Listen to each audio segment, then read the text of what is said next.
Another day, more Phils. Welcome back to Pinstripehype, a Phillies podcast. I'm your host. My name is Chris. With me, as always, is co-host Nate. We have our first guest on this pod. It's going to be coming in a little bit later. Phillies Friday, also known as Dave. No, not the Dave we all love to hate. It's a much cooler Dave. He'll be coming on here in a little bit to join the pod. But for now, the Phillies take 2 out of 3 against the Mets. Second series win against the Mets in a little over a week. I mean, Nate, it's just beautiful. 2 out of 3. A couple very, very nerve-wracking up and down emotions for Game 3 there. How you feeling? How you feeling after that? They won a series at Shitti Field. What a job by the boys. What a job. Yeah, today, as you can see my name, they almost put me in cardiac arrest.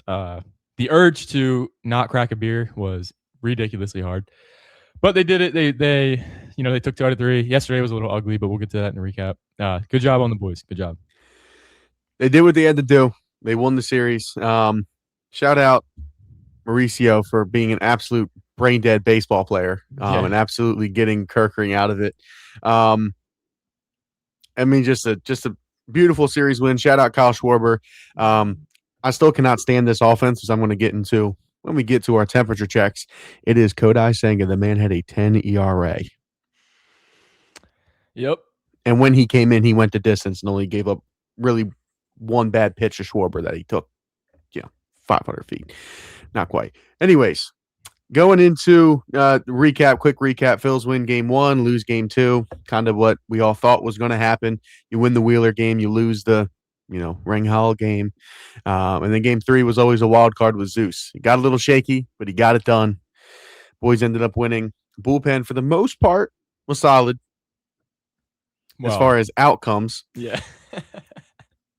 Pitching, actual pitches that were made, not so much. But the outcomes, limited damages. Going at Nate, who's your MVP for the series? Whew. It's a tough one. I'm probably going to give it to Kyle Schwarber just for today. I mean, the home run, the go-ahead home run, he is I think now he passed Schmidt, the quickest to 30 home runs in a season. He did it in 84. Schmidt did it in 87. So that speaks volume to me. Kyle Schwarber's an awesome player, man. I think his OPS is near 1,000, which is just ridiculous. So Kyle Schwarber's going to be my series MVP. Put him ahead today. He's just a goat, dude. He's just a goat. Mine, I'm going to say, Don Mattingly, because the Phillies won today, largely because of the small ball.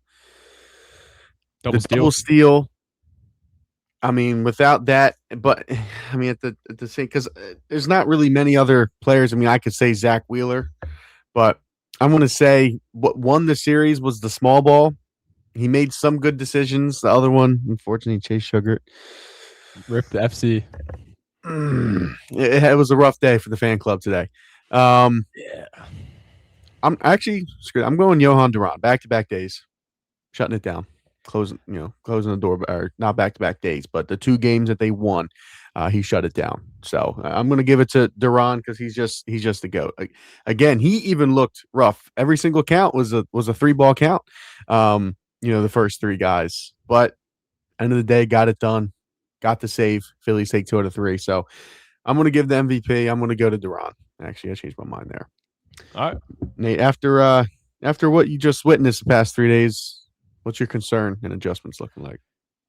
Brother, when Jose Alvarado threw that ball away, my concern, I'm beating a dead horse at this point, but it is the lefties out of the bullpen. We saw it on, it was right in front of our eyes today. Kyle back up. Sorry, man. Just the reality of the situation. Your guy. My guy. That's another one of the Pinstripehype fan club. Mainly half of it. That's a Nate fan club. Yeah. When he threw that ball away, I just was losing my mind. He's bad. Tim Meza is whatever, but Kyle Backus, they just don't have a lefty, man. They don't have one. And I kind of can just say the whole bullpen here because Kerkering, I mean, good job for Kerkering getting out of that, but that was the high leverage Kirk is just not there, man. No, it was the Mets that got him out of that, not Kerkering. Yeah, he didn't do much there. He wasn't throwing strikes. Yeah, wasn't a strike. My concern is probably going to be the lefties out of the bullpen. I could just say the bullpen in general, just because it is that bad. And then my biggest adjustment, I would probably say Alan Ronhell, I think, was left in the game a little too long yesterday. Probably my adjustment would be for Don to keep the finger on that button a little closer. I don't think Ronhell did terrible. The stats are not as bad as they look, but it's just, he's your bulk innings guy. He doesn't, just if you get 3 out of him, you get 3. That's going to be my biggest adjustment. What do you got? Man, well, my biggest concern, I mean, it all ties back to the bullpen. I'm still concerned with the Ryan Kerkering.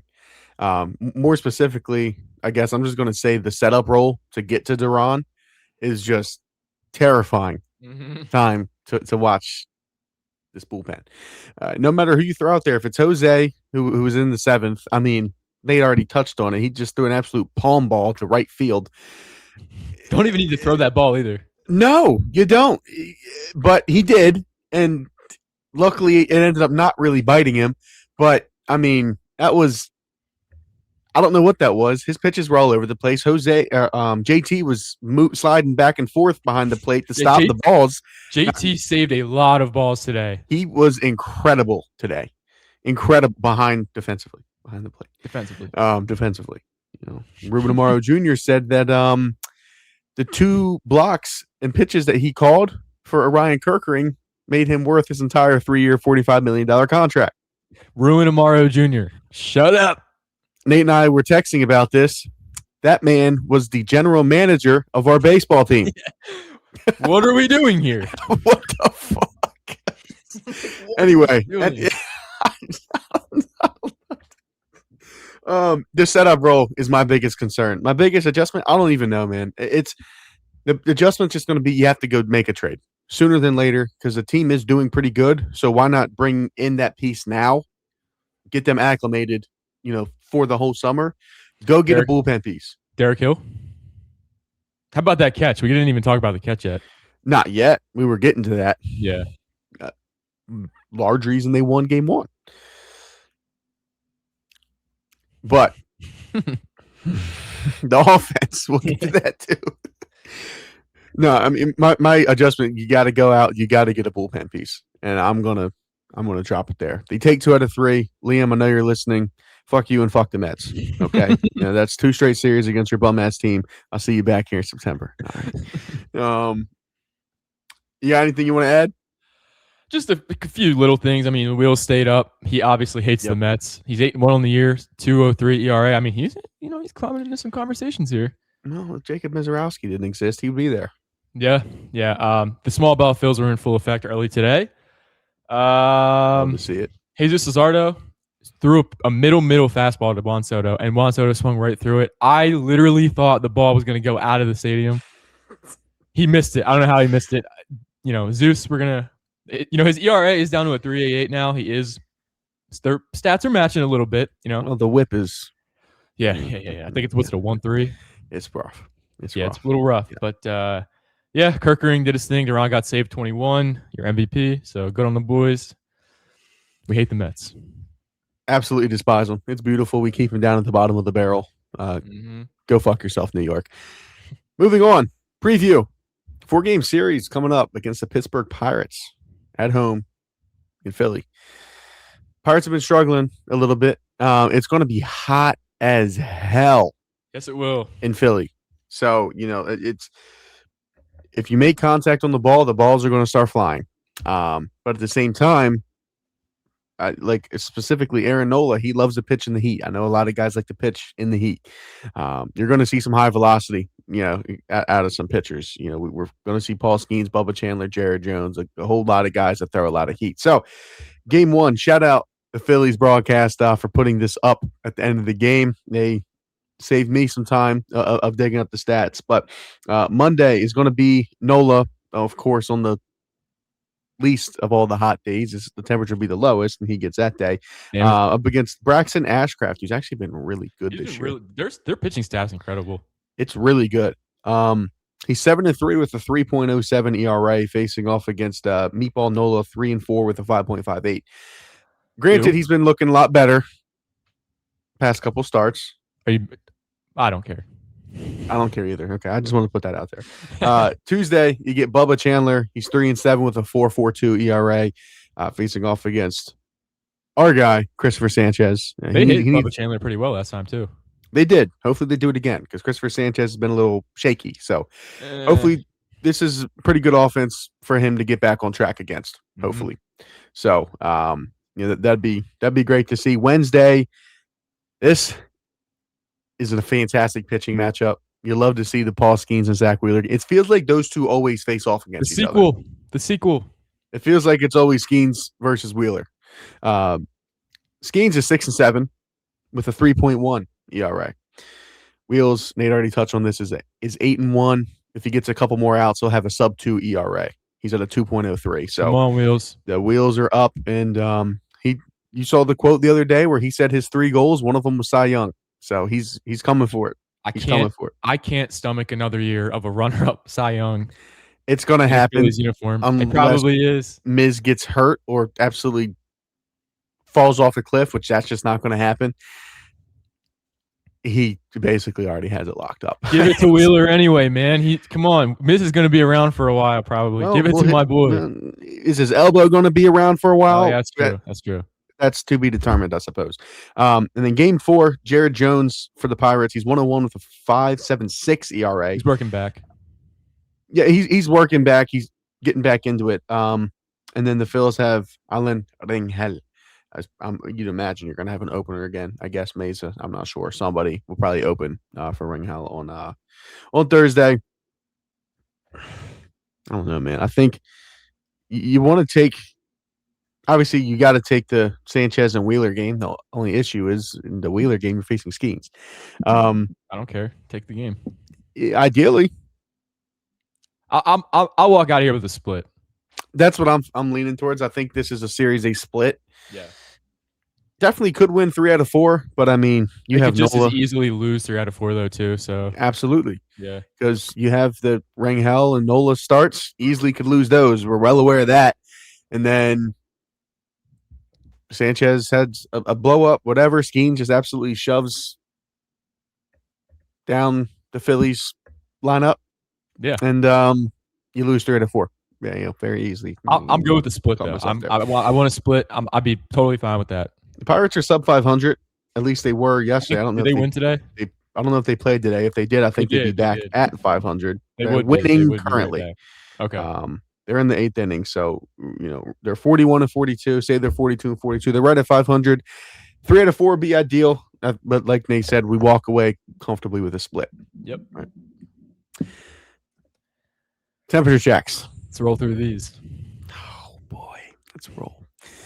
Would you like to start, or would you like me to start with the bullpen? Take it away. Take it away. Take it away. Okay. If your name's not Johan Duran, I don't even know if I want you in the bullpen in the roles that these guys are in. Brad Keller's on the IL. Hopefully, for the love of God, please come back and be what we paid you to be. Be the demon, please. We need Brad Keller. Be the setup guy that David Dombrowski paid you to be. Please. Because Ryan Kerkering is just showing us more and more he cannot be the setup guy. No, today's got to be a big confidence booster for him, but I still don't like what I saw. So keep him as a confidence booster. Getting out of a big leverage situation like that, I do, yeah. Because we've seen he crumbles in situations like this a lot. Well, he would have crumbled if the Mets just didn't swing the bat. He was super pumped when he got off the mound, though. Oh, he was, as he should be, because he's like, thanks, Mauricio. I mean, they absolutely gave that to him. So, but he just cannot be in that situation. I know he's going to have a few situations to be in that. It's just the entire bullpen and guys with the situation that they get thrown out to did not go very well. Yeah. Kerkering, Chase Sugar struggled. Alvarado, again, got out of it. Did Backus not good. Yeah, I mean, it's just... Backus. I mean, even Duran getting to three ball count, walking a guy. Hopefully it's just a weird day, but I'm low on the pen outside of Duran. I mean, I'm still in the 4s, but I'm dropping a little bit. I'm going to go to a 4.3 on my temperature check for the bullpen. It's just brutal right now. Dave has to go make a trade. Yeah, I was so high on them for a while, and it's just, man, this is crumbling down right now. I mean, this feels like so many times they just have someone come in and they blow a lead. I see it all the time. Like you said, if you're not named Yon Duran, get out. Just get out. I'll say like a 4.8. I will sit on the other side of 5, the bottom part of it. But like you said, once Brad Keller comes back, if he is still bad when he comes back, you might as well press the panic button because this bullpen is 2 or 3 arms away at that point. I mean, and you can't fix that. No, you just can't fix that in a deadline. They barely have the farm to go out and get a big bat or something. So, I will see. I'm going to sit at a 4.8. We'll see how they look against the Pirates. I mean, the Pirates offense is hit or miss, but, should be a pitching match in most of those games. Should be. Speaking of the other side of pitching, starting pitching. It's a tough one, man. Zeus was weird today. Zeus was weird, but he only gave up 1 run. Wheels was great. Wheels is always great. Nola wasn't bad. Mm-mm. His last outing. Ring Howell, he wasn't bad. it's just a weird spot for all the guys, because Sanchez, his last outing was it was bad. It was bad. No, it was bad. 5 runs. It was bad. Nola's started bad, but he bounced back. Only gave up 2. And then in the Mets series, Wheels looked great. Ring Hall looked good. Like Nate already said, Don just left him out a little too long. And then today, Zeus was weird, but he only gave up 1 run. So it's kind of that weird spot. This is really the strong suit of this baseball team. So they were solid, all things considered, this series. I'm going to sit on the plus side of 5. I'm going to get close to a 6. I'm going to sit at a 5.9 right now on the rotation. I need good outings from everybody again to really feel better, because everybody except Wheeler was questionable in their outing, even though the numbers weren't bad, except for Sanchez. Yeah, just everything was pretty questionable. Yeah, so I'm going to sit 5.9. Yeah, I'll sit at 6.1. I'll bump over a 6. Nola, a little encouraging here down the stretch. Better. Still throws some meatballs though. Are you falling for it? No, okay. No, absolutely not. Okay, I give him his flowers though when he does pitch well. I gotta be honest about it. Yeah, I'll sit at 6.1, 6.2, somewhere around there. They need to be the superpower of this team for this team to go. They're 10 games over now. So keep the pitching, keep pumping out good starts. Ronhell, they can get by with him, is what it is until the trade deadline. I don't think they're going to get by with him for the rest of the season. But for now, let's just keep rolling with Ronhell. Well, it's not just him. It's Nola and him. Yeah, I know. Yeah, well, we've been there, talked about that about 500,000 fucking times. So, yeah. Now my favorite part of the baseball team is offense. Piece of Your shit. favorite part? Yeah, that was very sarcastic. Extreme sarcasm. Couldn't read that one. Did virtually nothing to help out Wheeler in the first game, except for Derek Hill, but that was on defense. Game 2, I mean, just depleted, not there, lost. And then today, the small ball was there. It was great. But Kodai Senga, one of the worst pitchers in all of baseball, looked great. He looked pretty decent. Outside of Schwarber's 2-run bomb, he didn't give up much of anything. He went, what did he come in the 4th inning? 5th inning? Whatever it was, and then he went to distance. He only gave up one shot. I just can't stand this offense because the Mets pitching has been brutal all year. And you can't hit Kodai Senga, of all people. And then Tobias Myers, he was just throwing Nola meatballs. And they were just missing just about every single time. Yeah. So offense, I'm still not falling for it. I'm going to sit. I don't even remember did I crack 4 last time? I don't remember if I did or I didn't. I think you did. Barely. That's because they had 3 straight offensive explosions in that Nationals game series. I mean, so I'm going to go to 3.8 because fuck them. That's why. Trey Turner still pisses me off. Yes, he got a hit today, but I mean, dude, the amount of pitches that he gets that he should at least send to a gap or find open grass in the outfield for a single that he's just popping up or getting over top of. It's just been unbearable to watch. He's still hitting leadoffs for us, baby. So 3.8. I'll sit at a. Oh man, this offense kills me. You're gonna crack the 5? No. Okay. 4.8. 4.8. I was at a 4.5 last pod. I'll move him up to a 4.8. It's hilarious because if you look at Kodai Senga's last start or bulk outing, whatever you want to call it, versus the Cubs, the Phillies had 4 hits off of him today, right? The Cubs only had 3. The Phillies scored 2 runs off of him. The Cubs scored 7. All right. He walked 5 batters in the Cubs outing. Walked 1 today. Mm-hmm. Well, we were not letting him walk us. Other thing, he was throwing meatballs. Yeah, some of them were bad. We're missing every time. And a lot of them were the forkball at like 80 miles an hour. Like, at your chest. Touch it. At your chest. No, don't touch it. Fuck it. Send it to the third deck or something. Like, fucking hit the thing. Damn. Yeah, just get paid to hit. That's literal batting practice out of the machine. A little forkball just dropping right into the top of the zone. I will sit at a 4.8. They will not go past a 5 until I see this consistently for 2 series. I can't do it. I cannot do it. Go make a trade at the deadline. 2 series. 2 series. Been doing I'll this move him over a 5 for 2 series, but then it could go right back down. 4 years.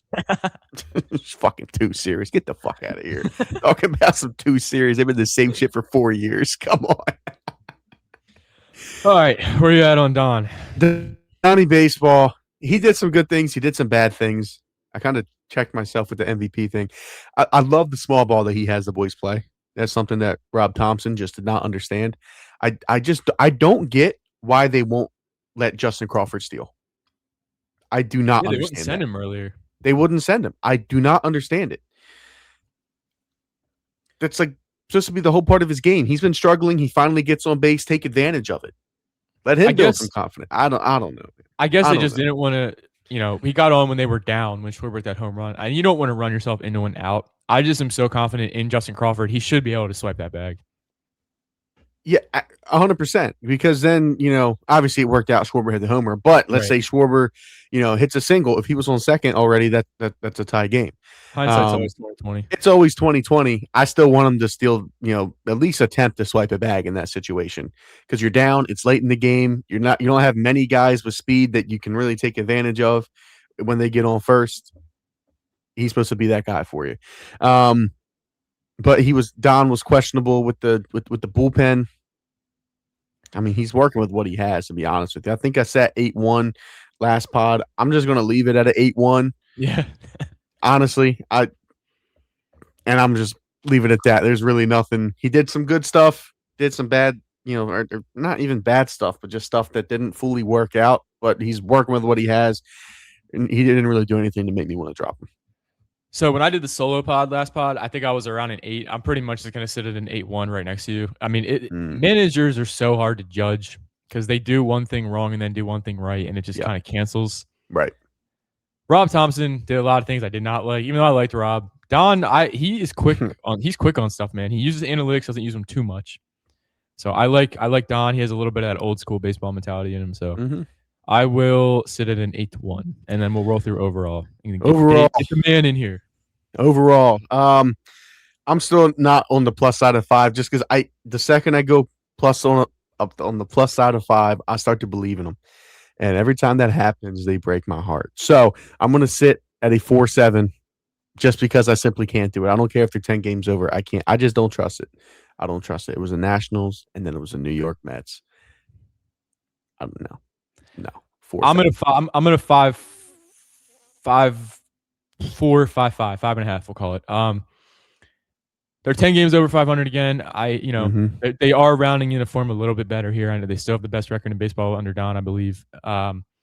It's crazy because we do not give Dave Dombrowski a lot of credit on this pod, and I am not a Dave Dombrowski fan. But one thing that he did that I got to give him massive credit for, and this will tie in, he had a backup plan for Rob Thompson, and you look over at the Mets, they waited way too long to fire their manager. It's a total wash of a season. That's just complete. idiocracy, I guess is a good word for it. You don't have a backup plan. You knew how the Mets didn't even make the playoffs last year. So I look over at them. The Phillies made the playoffs. They were the number 1 seed, and they still had a backup plan. I appreciate that of Dave Dombrowski. Yeah. You know, I give him a lot of shit. I got to give him flowers too when he does something like this. Who knows if Don Mattingly is the manager next year, but it all depends on how that rest of the season goes. If they flop again, then probably not. He probably wouldn't want to be. But I mean, it's like you said. I mean, it's organizational and managerial malpractice. It is by the Mets, like Nate just said, to not have a backup plan in place. Especially on a team with that high of a payroll, knowing that if you somehow shit the bed again, you gotta fire the manager quickly, and they finally they should have taken the page right out of the Phillies book right when Rob Thompson got fired, and they waited and they waited and they waited. Now Stearns is getting a lot of shit. He's getting asked if he should even have his job. Yeah, and now they're so far behind. It's going to be hard to catch up now. It's a total wash of a season for the Mets. It's going to be tough for them to catch up. I mean, you can kind of tell they don't give a shit because they had Lindor. He was available to pinch hit. They just didn't use him today. Yeah, like Ronnie Mauricio was coming up, and you instead of pinch hitting with Francisco Lindor, you let him hit. I appreciate that. I know you said you wanted to touch on Painter. He had his first AAA start today. Very quickly, and then we will get Phillies Friday in here. 4 innings, 2 hits, 1 earned run, 3 walks, 4 strikeouts. Okay. Little command issues still. He could not throw a breaking ball to save his life from the tape I watched. Keep him down there all season. Keep him down there the rest of the season. He threw 44 strikes on 80 pitches. 40, that's a lot of balls, man. I mean, he had 10 whiffs. 6 were on the fastball. Still got to work on the fastball. I want to see some extension. I want to see more downhill pitching. Keep him down there for the rest of the year, man. A lot of people were saying, well, maybe if he has a couple good starts, you bring him back up. No, let him work down there. Do not batter his confidence any more than it already has been. I can't. And to be honest with you, quite frankly, this is me being selfish because I can't stomach another bad Andrew Painter start. I mean, I turned this game off in the 2nd inning. So, yeah, it still needs work.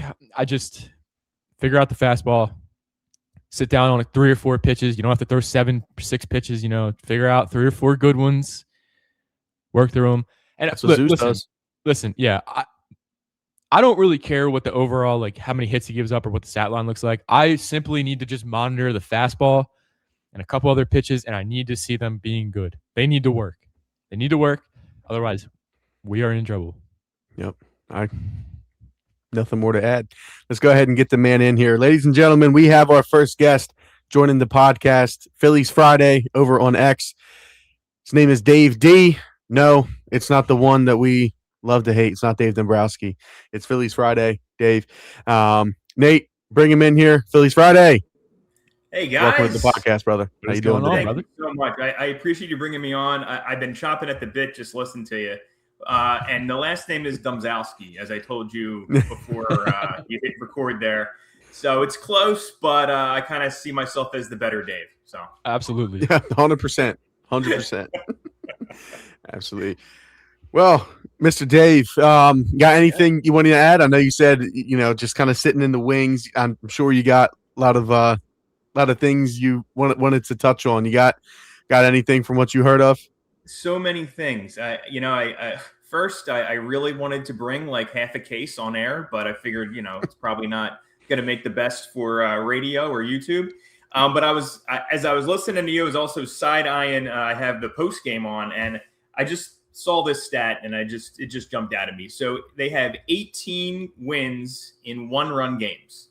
Yep. And 2 of those, I guess, realizing that 2 of those came in this series. And you talked about Johan Duran being the MVP of this series, player of the series, whatever you want to call it. I have to say he has to be, because they don't win with this bullpen. They don't win without him.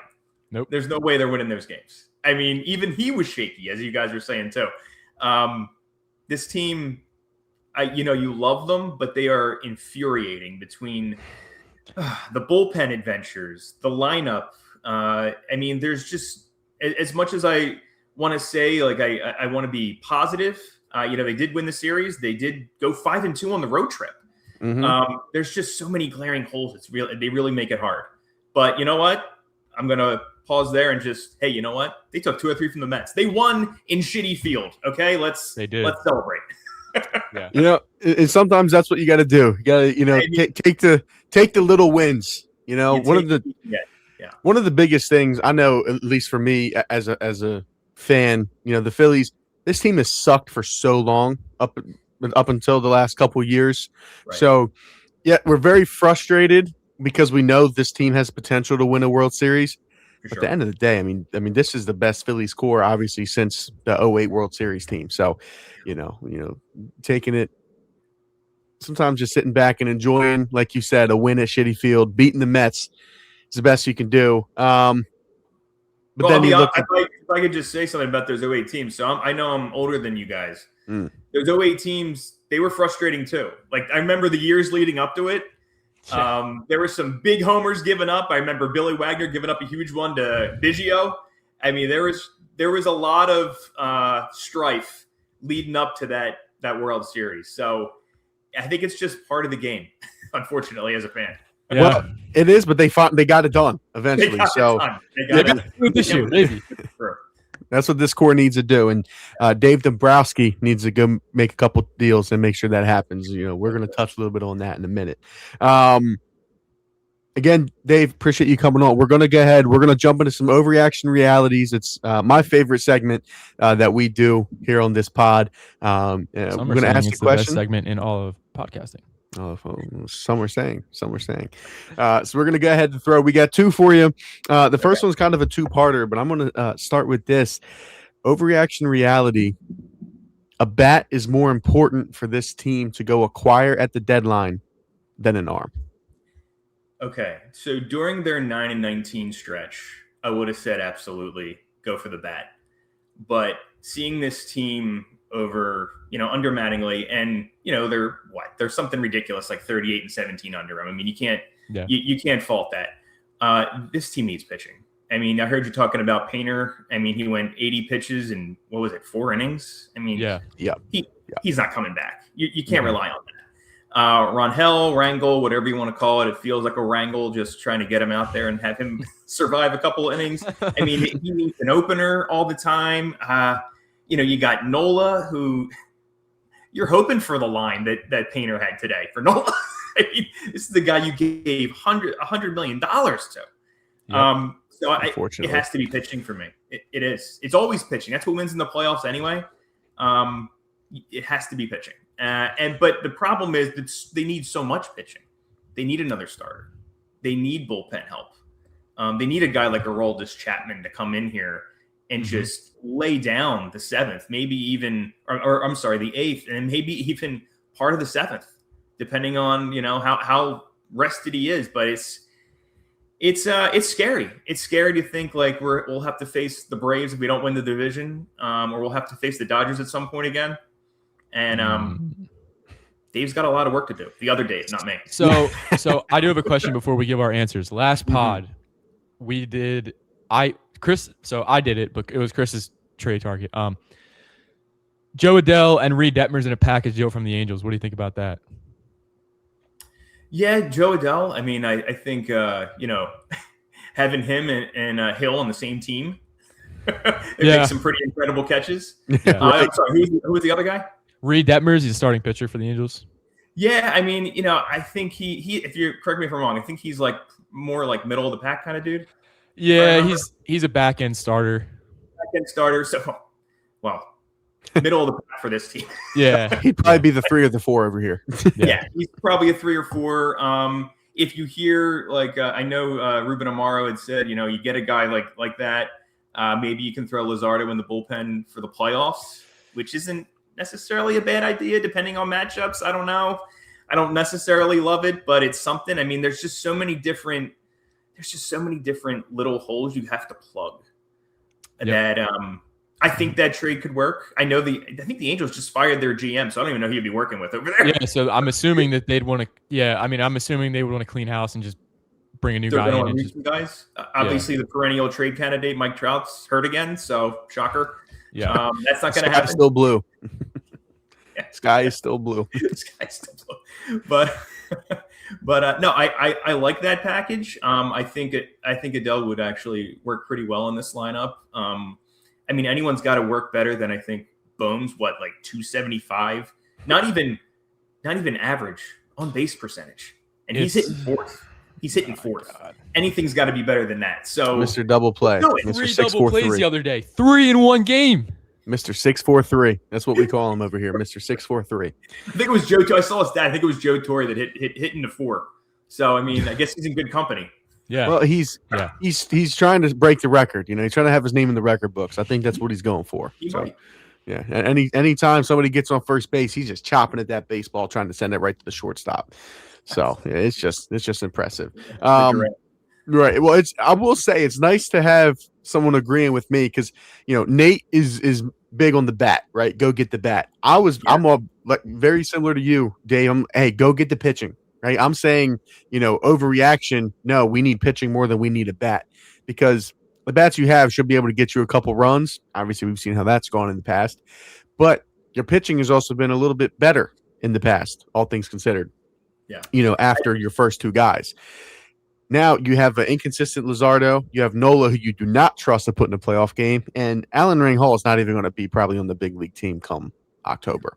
So they absolutely need another pitcher. I said a couple pods ago, throwing some names out there.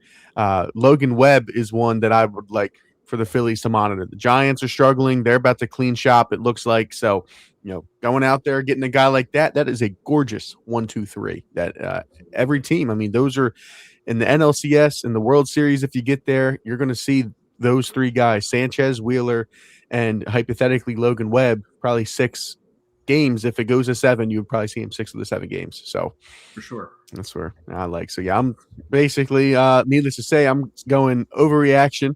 And kind of the part 2 to that was what's more important then, a starting pitcher or bullpen help?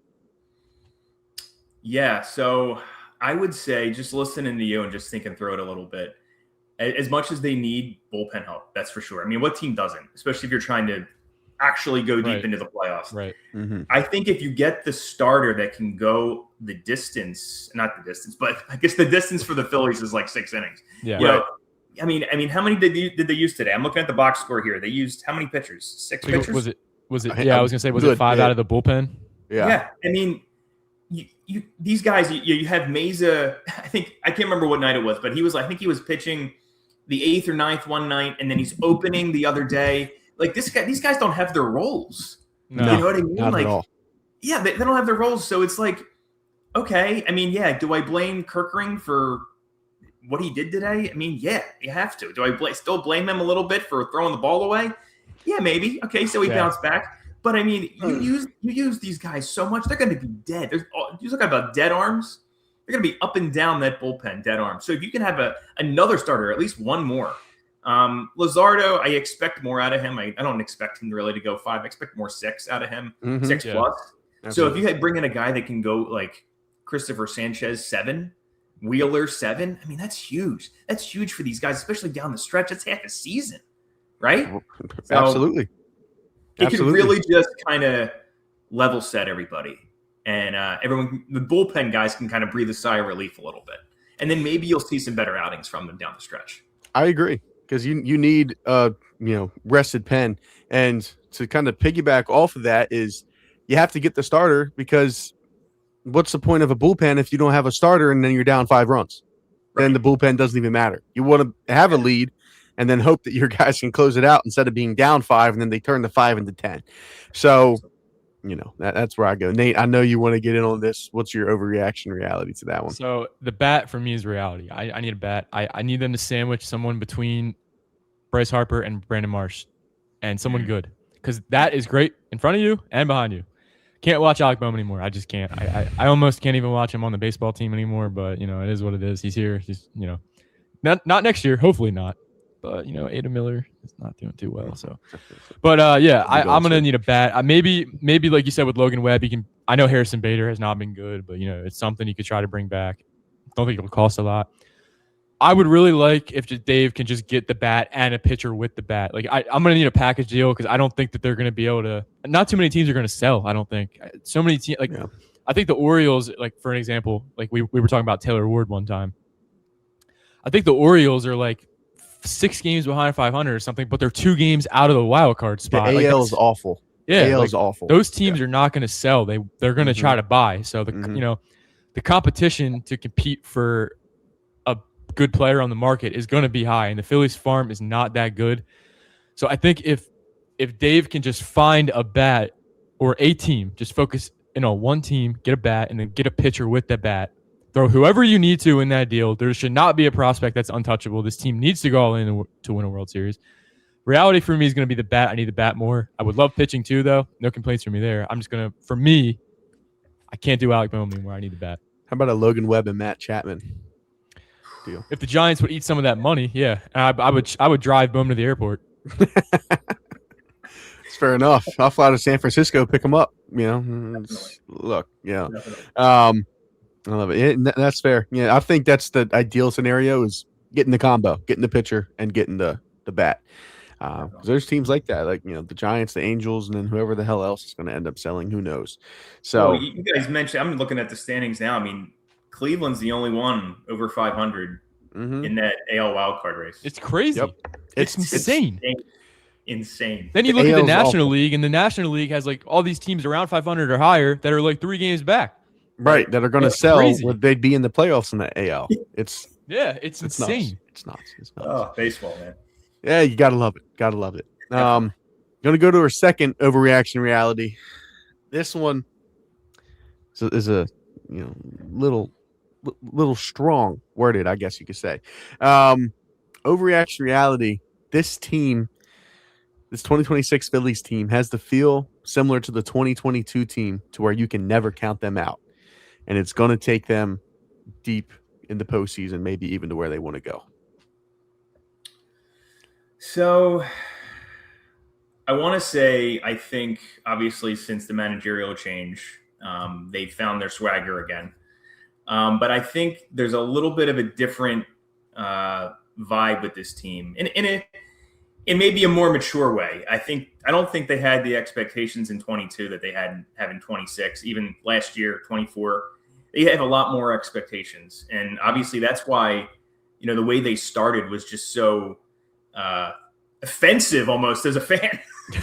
We were saying a lot of stuff on the pod. It was getting nasty. I know. I was listening to you. I mean, it was absolutely ridiculous, just the way they were losing too. I mean, it's like the Mets and the Phillies, April, part of May, where they were trying to outdo each other with how they lost and the extent to which they lost.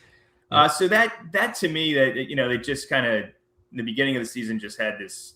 I don't know. It was hard to just watch baseball. And you had games like today they definitely would have lost. They would have lost those games against the Nationals. They just would have. But I think I'm hoping, that we get more of that 2022 swagger, and that, it's the players are such a crapshoot, right? I mean, it's who gets hot. Yep. So I think if Dave can add the right pieces at the deadline, it signals to them as players like, hey, management believes in us. Okay, we can go and do this thing. So I think you can get there again, but I just think the expectations are probably what, for me at least, really just kind of makes it's hard to compare 26 and 22 for me.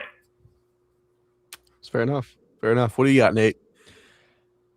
So, Dave, you brought up a good point. Like last year when they went in at the deadline and they got Duran and Bader, you could just notice there was a different energy and a different vibe? Yeah, for sure. You're right. I think with the expectations, it's different. In terms of them never being out of a game, that's to me is reality. I mean, they're these 1-run games that they're coming back and winning, or just winning anyway. Yeah. I can't rule it out. I mean, I don't know what Don Mattingly is telling them to do or what's going on. I mean, it's crazy, but because it almost feels like Rob Thompson just got to the point where this would never be happening under him. You're right. Because it just, I don't know if the messaging got stale and Don Mattingly had something they liked and it woke him back up. I'm going to call it an overreaction, though, in terms of the same feel as 22, because you're right. It is different, but they're never out of a game. You're right. Yeah.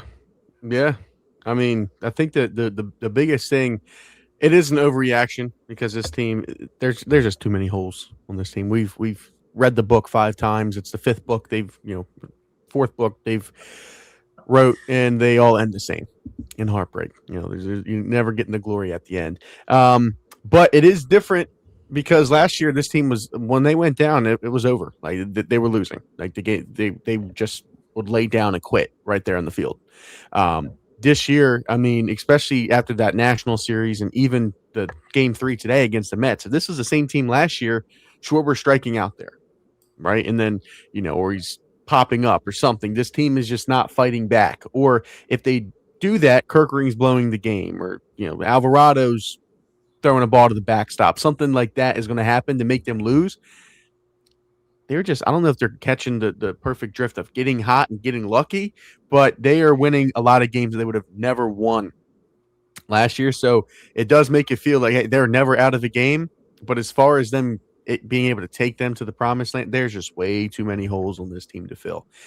At the moment, absolutely not. No chance. If Dave Dombrowski can wake up from his, 2-month-long nap and make something happen, then who knows? Maybe we could be having a different conversation. I've said it 100 times. If he finds a way to get Tariq Skubal, I will put a lot of money on the Phillies winning a World Series. But that's something that is just probably unrealistic, and Dave would probably won't even pick up the phone to ask. But it definitely isn't overreaction as far as the team going all the way. No. Being out of every game, I think they're definitely not, because we've been watching the past couple weeks, and it's been fun to watch. It's been really fun to watch. Like you said, Nate, whatever Don Mattingly's saying, that the fiery demeanor that he has as a manager, opposed to, Topper's just chill, always relax, would never raise his voice. He's always using his inside voice. And then now you have Don Mattingly sitting here. He'll tell you to go fuck yourself. And I think that's what this team needs and this city needs, from a manager. So it's beautiful. He's like openly called out players too, like on the mics and stuff. I like that stuff. But it works for him. That's his managing style. And players respond well to that. I think especially in this city. I think the clubhouse, guys like Harper and Schwarber have really helped build, is like, hey, I mean, this city is built off of grit and, hard-nosed playing and winning, and you get booed when you play like shit, and Harper has embraced it, and I think that's kind of gone around the clubhouse. It's rubbing off. And Topper really never fully, I think, embraced that with the team, and Don Mattingly absolutely is. I think that's one of the big differences. So, but they got too many holes at the moment. I just want to say, when I'm thinking about this, listening to you guys talk, like, kind of brought me back to like Brad Lidge and the 08 team. Mm-hmm. And how, they had a lot of guys that, that acted as that bridge to Lidge to get them there. But, when Lidge came in, you knew pretty much that game was over. Yep. And it's just so nice to know that, you can pretty much bet 98%, he's 21 for 22 now, I think. Yes. After today, you can bet that the door's getting shut. You really, you take the game down to 8 innings. I mean, when he comes in, that spider starts crawling across that screen. That's it. That's lights out. And that, at least, if you can shore up that, that back end of the bullpen to get to him and shorten that game maybe by another inning or two.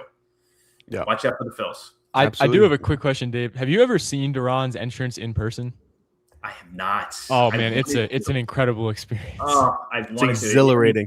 I'm out here in Central PA. I don't get to as many games as I would like, and most of my weekends are taken up with kids' sports activities. So hey, I'll compare it to this. It's like you had a long week. Friday's over, and you crack open the first beer in this first sip. That's about what it feels like. Yeah, that's Phillies Friday, man. That's what I'm all about.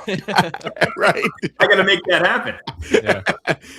I just want to say, as you talk about Lidge, seeing Duran pitch and what he has to throw, I don't know how the hell Lidge went perfect.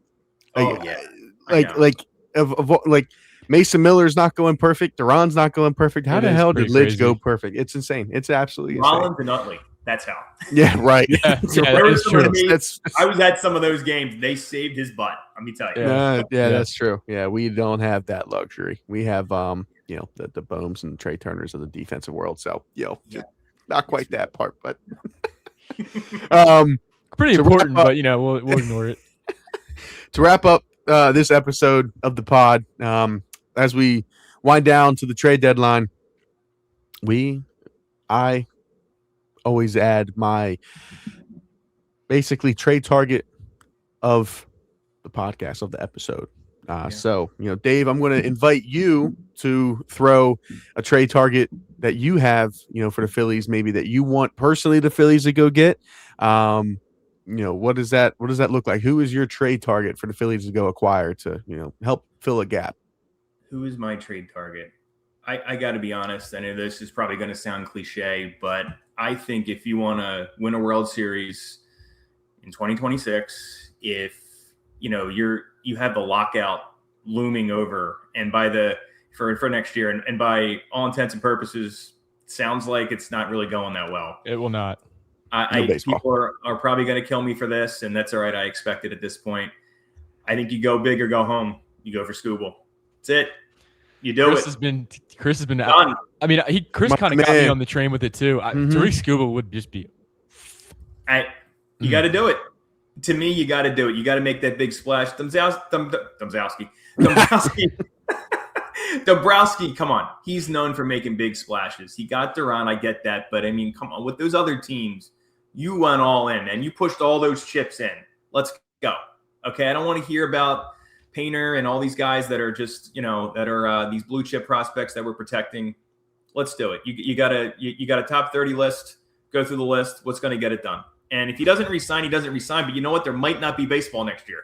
So you got to win with this group now. And I think Scooble, based off of everything we talked about, Scooble gets that for you. He gets you the ring. I mean, unless it's, they still need a bat. I still agree you need a bat. But go big or go home.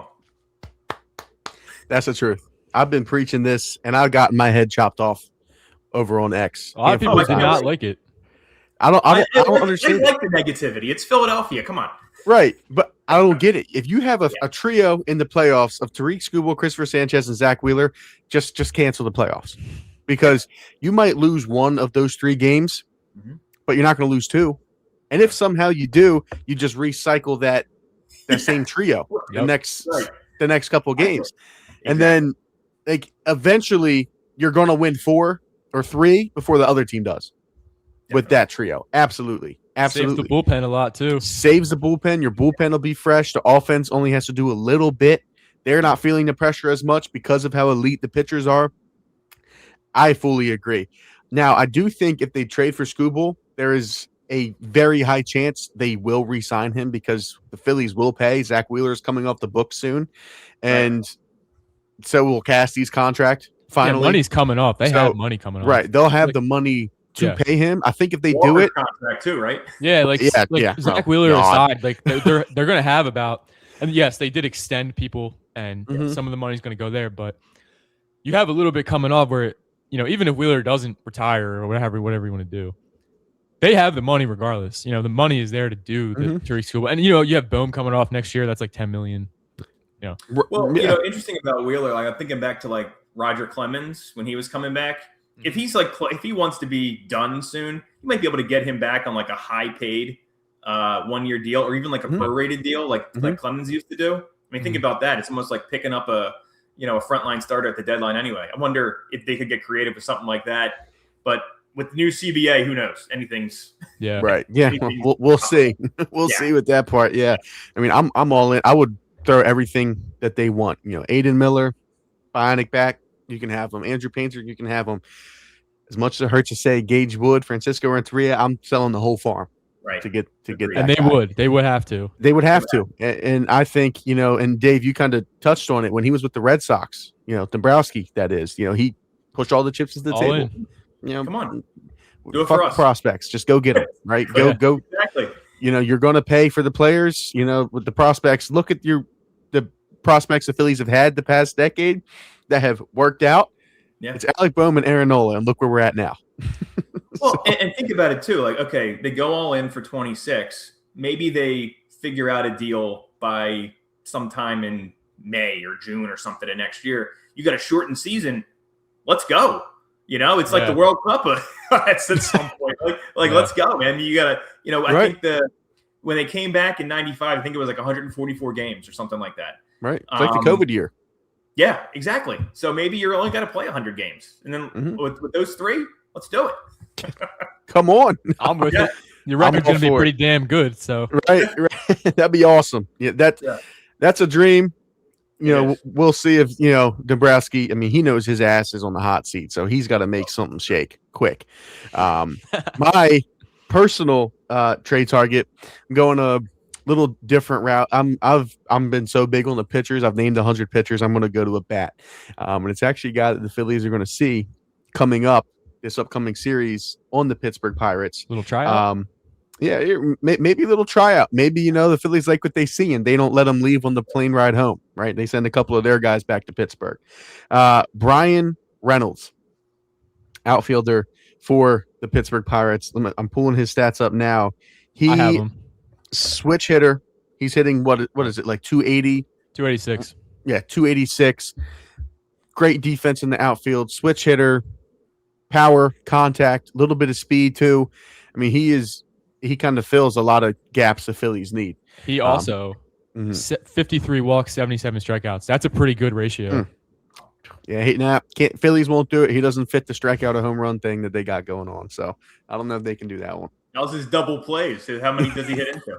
Yeah, I can't be anywhere near as much as that motherfucker at third base right now. So, I mean, that'd be great. And then maybe, I don't know, do they just keep Crawford? I don't know how that would work. It's not my job to figure it out. They'll figure it out. But probably send Brian Crawford Reynolds, down. He's been DHing a lot, but you throw him in the outfield. Who cares? Like we've said on this podcast before, they made the World Series with Kyle Schwarber in that field. So just come on.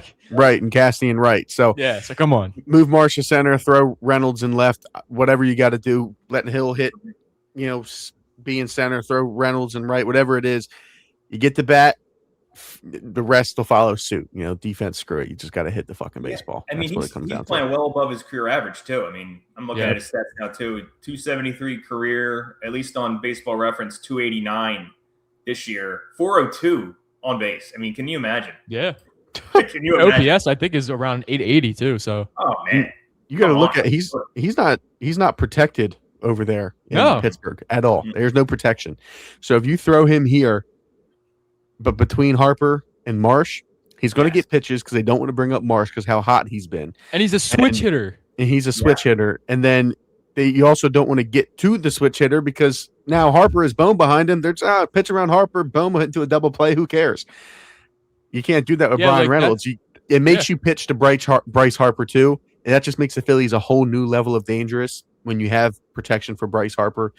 They absolutely have to. You have to get pitching. You also have to get a legit right-handed bat. Yeah. I mean, like the thing of it is too. It's like a lot of teams put a lefty in when you have Marsh. Well, sorry, I guess Bryce would be first. Bryce and then Marsh there. If you put Brian Reynolds between that, it makes you think about that a little bit because you are down a matchup anyway. But Brian Reynolds is 10 times more dangerous of a hitter than Alec Bohm ever has been. So it's like. Put him there. I'm with it. I would trade a hefty price for Brian Reynolds. Well, you watch what I'm sorry, Chris. No, you're good. I was just going to say, what would you trade hypothetically for Brian Reynolds? Oh man, your top prospects are probably going to go. I think he's under contract too, so you're going to lose some top prospects. But so you're going Aiden gone. Probably, yeah. Probably. Gage? I just because I don't know. I don't know exactly how much it would cost because it's like the Pirates have so much pitching depth already. They would probably want position players. So I'd imagine Aiden would be the focal point of that. Probably Aiden Miller and maybe like a Dante Nori-esque player. Maybe that's where you start. Brian Reynolds, it's a good year to trade for him statistically. It's a bad year to trade for him to gut your farm because you're going to have to give up a pretty good amount. But yeah, well, that's the other thing. I'm trying to win a World Series, man. Right. Well, a lot of teams are. A lot of teams think they can. So the price on all these guys are going to be inflated this year because there's so little teams that are selling compared to other years. So I guess we'll see. What were you saying, Dave? Yeah, I was going to say on Reynolds, though, it would be really interesting, though, where you could put him in the lineup because if you watch it, I mean, I think both the Nationals and definitely the Mets, they had an opener, a lefty opener, and we all know the Phillies and they're played against lefties. Yeah. You put him in there and, maybe you mess around with the top 4, top 5, we at least have a fighting chance. And you're not just up there like, okay, well, this is our lineup. Here's our 3 lefties in a row or our 2 lefties and the righty that's going to whoever gets on, just 4-6-3.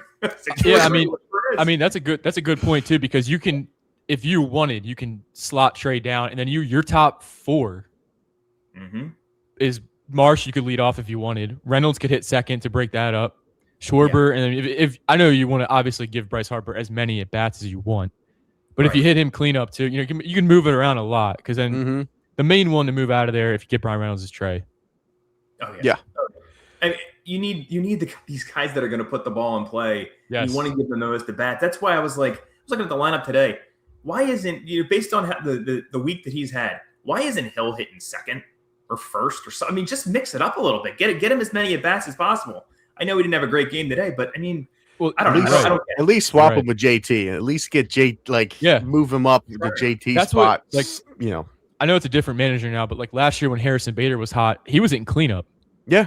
Rob, managers just ride that hot bat, Right. I for sure I thought Derek Hill should have been hitting 6 today instead of JT. Yes. JT's barely above the Mendoza line. I think you might even be under it now. He might have dropped it after today, because they had runners on second and third, no outs, and JT comes up and he swings over, balls. He swung through an 85-mile-an-hour pitch today like it was a 100-mile-an-hour pitch. I love JT's defense, but my God, man, come on. Yeah, well, but that's the thing, that we wouldn't care too much with the offense, but he's hitting 6th. That's a pretty important spot for somebody to hit. So if that's Hill, maybe he puts the ball in play, drive a runner home. It didn't get a runner. But I'm an idiot though, because Ruin Tomorrow Jr. said 3 years, $45 million is worth it for those. I just can't. Because he called 2 inside fastballs on Francisco Alvarez. He said that he was worth 3 years, $45 million. I almost spit on my TV. You're supposed to do that. I almost walked up and drop kicked my TV when he said that. Well, the sad thing is you need his defense back there with this bullpen. Yes, absolutely. Yeah, and that's fine, but he can't be hitting 6 for the love of God. They figured that one out. He had a great defensive game today. Great defensive game. Oh, incredible! Without his defense, if that's Marshawn back there or Stubbs, they probably have a couple runs get scored away off of pass balls. So shout out to him. He called a great game. I mean, it was, but he can't be hitting 6. Can't do it. Can't do it. No. Nate, you got anything you want to add? I'm good, Dave. Go ahead and plug your stuff, man. Appreciate you coming on. Yeah, absolutely. The floor is yours. Like you guys said, first I want to thank you guys for inviting me on. This has been a lot of fun. Of course. But you said it's like cracking open a beer, and that's what Phillies Friday is all about. Cracking open a beer, tailgate style, friends, family. I got kids, so I try to always play some backyard baseball with them. Got the Phillies going. It's just about bringing everybody together. That's what Phillies baseball is all about to me. It's what it's always been about. And to me, it's always I've always loved going down to the shore. The week's over. You crack it up in that first beer. You put the game on. Hopefully they're not down like 5-0, but at the beginning. But you're just having a good time with your friends and family, and that's why I'm here, and that's why I love it. And it's been like that since 1993 for me. That's beautiful, beautiful, man. Well, Dave, Phillies Friday over on X. We appreciate you coming on. Absolutely do. Definitely, we don't think it'll be the last time. So, we appreciate. We appreciate. Yeah, definitely not. Cool guy, man. We appreciate your time today. Happy that it was on a series win. No better series to win than a New York Mets series up in Shitti Field, right? So, absolutely, man. We appreciate you coming on. Until next time, we love them. We hate them. They are the Philadelphia Phillies. We out. Peace.